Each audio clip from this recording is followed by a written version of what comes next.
নেকি লক্ষীটো ভাল গ'ল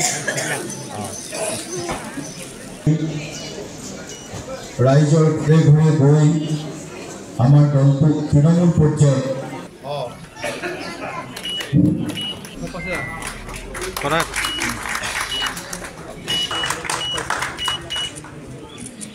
সভাপতি মহোদয় সম্পাদক ভাৰতীয় জনতা পাৰ্টিৰ ৪৬ সংখ্যক প্ৰতিষ্ঠা দিৱস আমাৰ বৰক্ষেত্ৰী সমষ্টিৰ অন্তৰ্গত মোৰ নিজৰ বুথ ২৪৬ নম্বৰ বুথত আমি ৬৪ নম্বৰ বুথত আমি আয়োজন কৰিলোঁ আৰু আমাৰ বুথত আমি আমাৰ দলটোৰ যি স্থাপনা দিৱস এই স্থাপনা দিৱসৰ লগত সংগতি ৰাখি ২১ গৰাকী এই আমাৰ বুথ বা এই অঞ্চলৰ বিশিষ্ট আমাৰ দলৰ জ্যেষ্ঠ নেতৃত্বক আমি আজি ইয়ালৈ আমন্ত্ৰণ কৰি তেখেতসকলক সন্মান যাচিছোঁ, তেখেতসকলক আমি সম্ভাষণ জনাইছোঁ আৰু আমাৰ দলটো যি আমাৰ বৰ্ণিল যিটো যাত্ৰা এই বৰ্ণিল যাত্ৰাটোত তেখেতসকলৰ যি অগ্ৰণী ভূমিকা আছিল বিজেপি দলৰ পতাকাখন যিদৰে তেওঁলোকে অতি কষ্ট অতি ত্যাগেৰে তেওঁলোকে উৰুৱাই ৰাখিবৰ কাৰণে চেষ্টা কৰিছিল সেই কষ্ট ত্যাগ আমি সন্মান জনাইছোঁ আৰু সেইকাৰণে আজি এনেকুৱা ২১ গৰাকী বিশিষ্ট ব্যক্তিক আজি মোৰ বুথত আজি সম্ভাষণ জ্ঞাপন কৰিছোঁ। আপোনালোকৰ ছেমি ফাইনেল আমাৰ কাৰণে সদায় ফাইনেল, আমাৰ ছেমি ফাইনেল শব্দই নাই। ভাৰতীয় জনতা পাৰ্টিৰ ডিক্সনাৰীত ছেমি ফাইনেল নিৰ্বাচনত কোনো শব্দ নাই, প্ৰতিটো নিৰ্বাচন আমাৰ কাৰণে ফাইনেল আৰু সেইকাৰণে আমি কংগ্ৰেছৰ ভাষাত সৰু নিৰ্বাচনটোকো আটাইতকৈ গুৰুত্ব দিওঁ আমি বেছি। সৰুটোক আমি কংগ্ৰেছৰ ভাষাত যিটো সৰু নিৰ্বাচন সেই নিৰ্বাচনত আমি আটাইতকৈ গুৰুত্ব দিওঁ ডাঙৰ নিৰ্বাচন বুলি ভাবোঁ আৰু সঁচাকৈ সৰু নিৰ্বাচন বেছি ডাঙৰ আৰু গুৰুত্বপূৰ্ণ নিৰ্বাচন।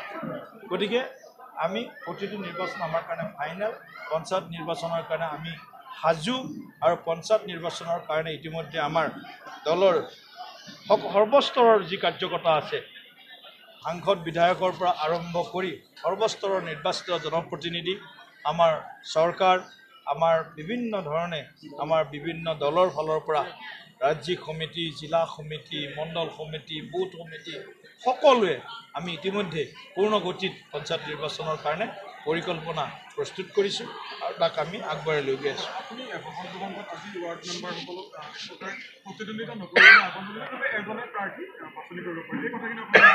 কথাটো মানে আমি কৈছোঁ কি গাঁও এখনৰ উন্নয়নৰ কাৰণে এটা ৱাৰ্ডত এজন GP মেম্বাৰ গাঁও পঞ্চায়ত মেম্বাৰ নিৰ্বাচন কৰাৰ ব্যৱস্থা আছে। এইবাৰ এটা বিশেষ সংশোধনী আহিছে আমাৰ পঞ্চায়তী এক্টত। সেই সংশোধনীটো অনুসৰি পঞ্চায়তৰ সভাপতি বা সভানেত্ৰীৰ কাৰণে বেলেগকৈ নিৰ্বাচন নহয় আৰু সেইকাৰণে এই ৱাৰ্ড মেম্বাৰ নিৰ্বাচনটো মানে পলিটিকেল পাৰ্টিৰ চিম্বল বিহীনভাৱে এই নিৰ্বাচনটো খেলা হ'ব। অৰ্থাৎ চিম্বল থাকিব, ৰিকগনাইজ বা ৰেজিষ্টাৰ্ড পলিটিকেল পাৰ্টিৰ চিম্বল নাথাকে। যিটো ইণ্ডিপেণ্ডেণ্ট কেণ্ডিডেটৰ যিটো চিম্বল সেই চিম্বলটো থাকিব। গতিকে মই আশা কৰিছোঁ যিমান পৰা যায় সিমান আমি বিনা প্ৰতিদ্বন্দ্বিতাৰে আৰু কনচেনচাছলি যিটো কোৱা হয় সহমতেৰে ৱাৰ্ড মেম্বাৰজন নিৰ্বাচন কৰাত গুৰুত্ব দিব।